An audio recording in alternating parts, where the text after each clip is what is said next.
For the next physical geography assignment, you need to go to a website called ventusky.com. And you can see the addresses up here. You can just type in ventusky.com. You should also be able to just click on the link in Blackboard to find this. Additionally, you can take a look at something that's called Earth that shows the same thing that Ventusky does, but shows it in a Google Earth projection so that you can get a sense of what global circulation looks like on the globe as opposed to on a flat map.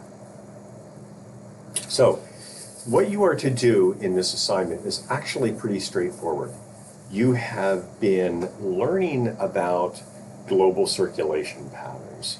What I want you to do now is I want you to see if the actual circulation patterns match what you have learned about in class. In other words, is there a correlation between the theoretical model and what is happening in the data that is being modeled on this page for you?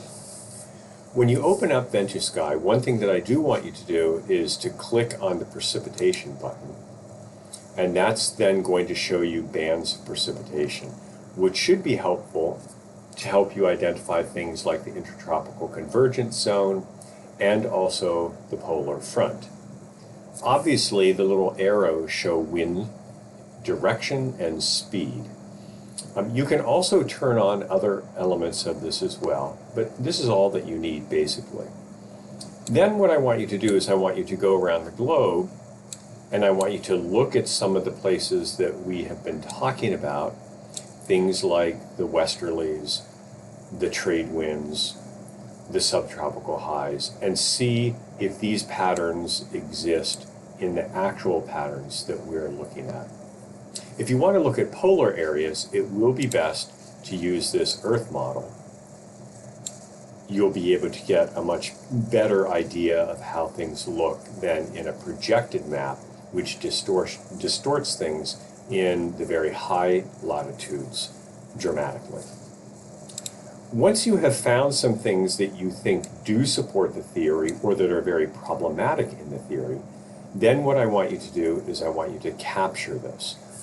And you can do that by doing just something as simple as capturing the screen using in the Windows and PC control print screen or function print screen, and then open up a relatively simple program like Paint. And the equivalents in Apple include things like Desk Scribble and Paintbrush. And then what you can do when you have opened up a new document is you can paste your screenshot, and you can crop it. And after you've cropped it to show that part of the screen that you want to show, then you can add any notes that you think might be appropriate. These could be small little pieces of text or arrows showing direction of winds or a particular pressure belt that you want to point out that is or isn't there. Do a couple of these so that you have a pretty good argument that demonstrates that deductive reasoning does work with this, or a couple that demonstrate that it doesn't work so well. Submit that to me along with a short essay, and you will complete this assignment. If you have any questions, as always, please let me know.